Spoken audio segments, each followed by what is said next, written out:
What's up, guys? This is episode 2 of Talking Sobriety with Colin Morrison. First, I just want to say thank you guys. I got a lot of really cool feedback for my first episode last week, and last week was just an introduction, what I want to start doing. I think tonight the topic's going to be really good. It's going to be about rehab.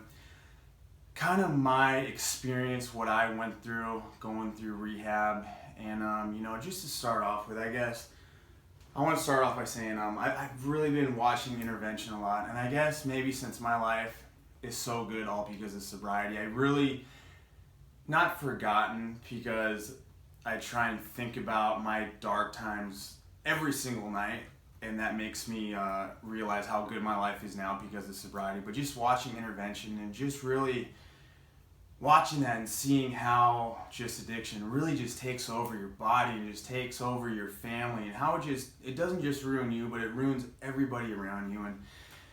And I was just thinking the first time I got introduced to rehab, because I'm just bringing all this up because when you're in addiction, you don't think there's a way out. You just do not think there is a way out, that I can live sober, I can live a day without getting high. That's how I was. I know that's how a million addicts feel. That's why it's the biggest epidemic out there. There is a way. So I'm not going to tell you guys war stories. This topic is just about rehab. So my first story about rehab is, back in the day during the mental militia deal, we were about to do a MTV show for a reality show about the mental militia. So anyways, the guys really knew I was really partying really bad. They were really worried. They really wanted the show to succeed, even though MTV never picked it up. But it was just the whole process. So, Brian Dean called me. He said, come over to my house. MTV's here. They want to do an interview on us. So I was pumped. I was, at that point, man, I was snorting like 12 Roxys a day.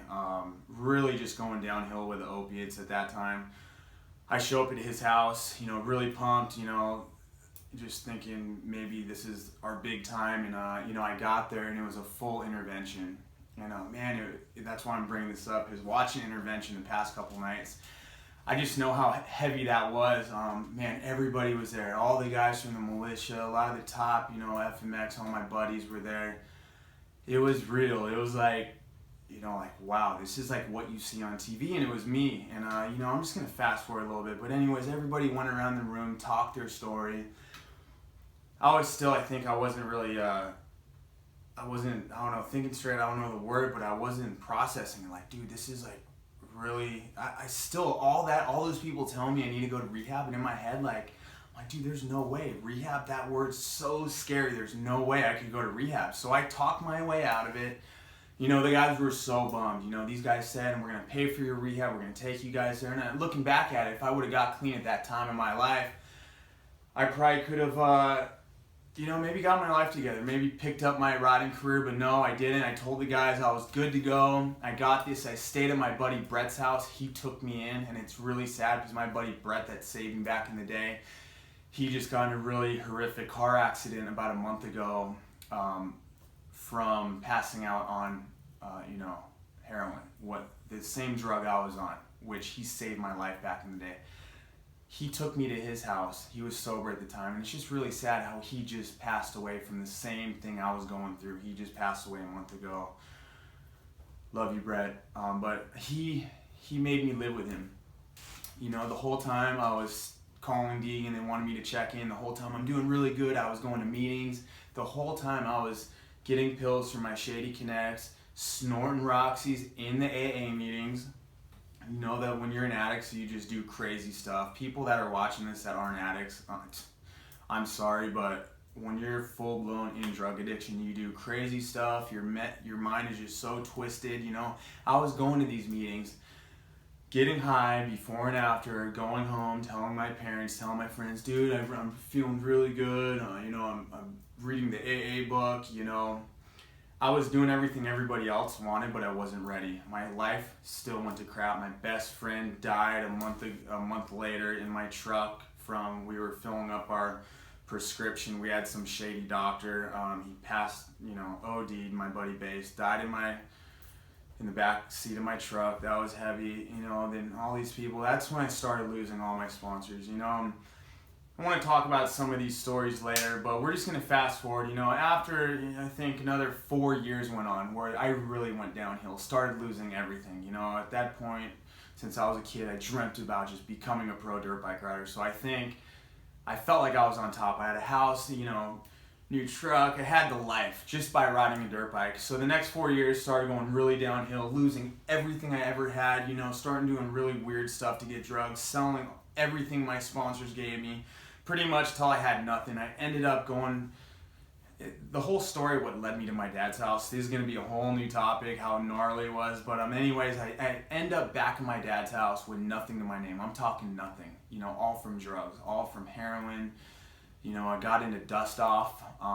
The stuff, I'm sure you've seen it on Intervention. It's so crazy. I used to laugh at that one, and I fell into that trap because I ran out of options to get the drugs, the heroin, where I got addicted to dust off. I got addicted to going into like Best Buy's, Target, stealing dust off, the stuff you clean computers with. I was huffing that stuff just so my body would get high enough because I didn't have the opiates.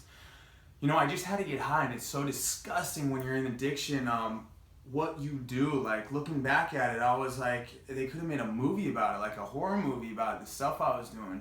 Anyways, I end up in my dad's house at age 30 with nothing to my name. Looking back, it was like a full circle. Like, I started at my dad's house having this dream to become a dirt bike rider. I got everything. I lost everything only because of drugs, alcohol. I got addicted to it. I couldn't find a way out. I didn't want to get sober, and I ended up in my dad's house. Anyways, a couple more big things happened in my life we'll talk about later.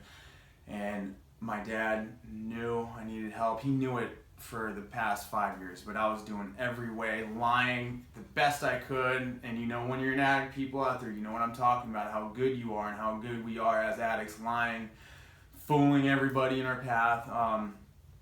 Finally, I went to rehab, and this is where I know a lot of people watching this, the only way to get clean is really going to rehab. I think if you're a full-blown addict, people hit me up all the time, do you have any tips to get clean and sober? And I tell them, right off the bat, I tell them the only way I got sober was I had to go to rehab. There's no way I could have done it on myself.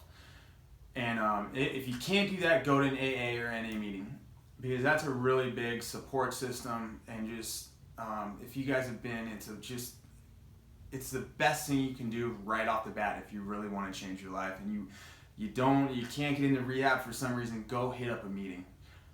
Go in there with no ego, just go in and listen. It's not like the movies where you're in a tight circle and it's dark, the lights are on. So you got to go to the one you like. That was another thing I found out. I had to go to like 10 of them till one I found that I liked. It was cool. So keep going until you find it. But the thing I'm trying to say is the only way that I got sober was rehab.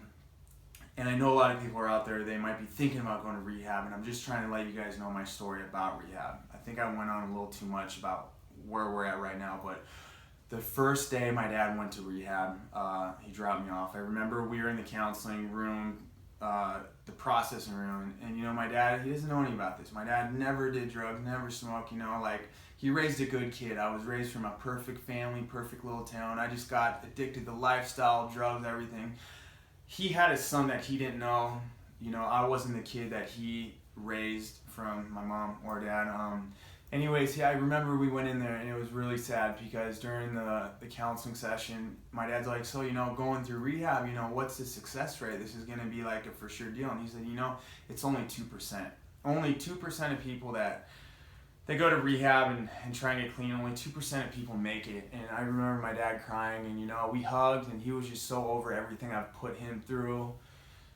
He just hugged me. It was a really weird, goodbye, just kind of his head down. He thought he lost his son for good. So, I remember the first night in rehab, I just remember wow, this is what you see on TV. What led me to this? So, at that point, I lost everything, and this is another big tip. If you go to rehab, that first of all is the best time of my life. We'll get to that.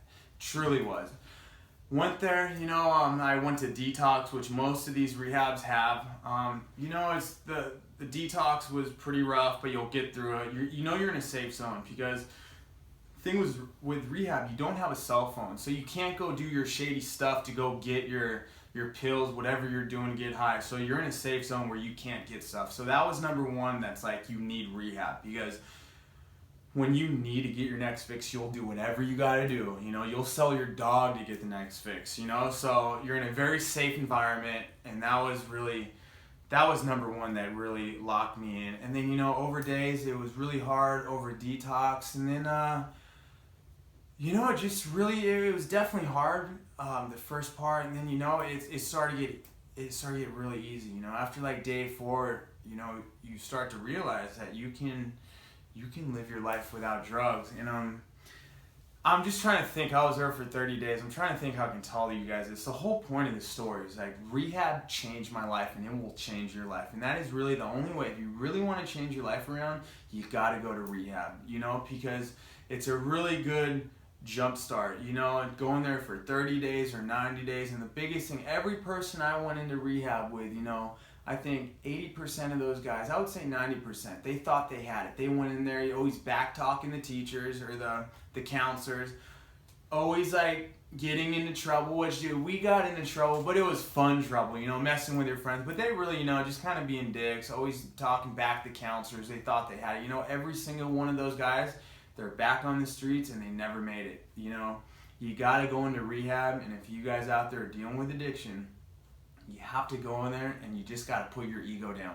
You got to listen to what they say, because obviously if you're in rehab, you couldn't do it on your own, you know? So you need to listen to somebody else, and you really need to put the white flag up. You need to surrender everything you knew about yourself, and just everything. You got to go in there with an open mind, drop your ego, and just listen to everything you guys say. I wish I was just like a magician, where I could just tap people on the head that ask me for help. Just go to rehab, put the ego down, listen to what they say, and make sobriety number one, and you will come out a new man every single time. It's like that, you know? So I went to rehab, and let me tell you, it's basic. It was so much fun there. You get to meet new friends. I was very nervous. I'm not really social with meeting new people, you know. Of course, like when the lights are on me, when I'm riding in front of fans, I'm a different guy. But like when I gotta talk to people in rehab, these guys I don't know, these like gang dudes, you know, it's kind of out of my comfort zone. But over time, you really get attached. You know, you wake up, you do your meetings in the morning, you do like go to the gym, and that's where you start to realize that you can do all this stuff sober. You know, it was amazing, just all the stuff, even waking up, making your bed, you know, everything started to be amazing. Because when you're an addict, and let me tell you guys, for people that aren't addicts out there, you can't grasp what I'm talking about. But people out there, you guys know what I'm talking about, that are living with this disease. You really start to experience life for what it is. Like, it sounds weird, but I remember, 30 days clean, I did my graduation. I could have went home, you know, I told my parents I want to stay in sober living. That's another thing. You guys need a plan after rehab. I stayed in sober living for 3 months. That really, really helped me. You know, it's like you're in rehab, you're tied down. It's really cool, whatever. You know, you get to do your thing. You get to just really learn about yourself, you know, because obviously you got to that point. You need to relearn everything. You know, you got to think a whole different way. So I can't tell you guys all what to do. You just got to go listen to the people there. They know what they're saying. Where am I going with this? I'm going with, after in rehab, you're kind of tied down.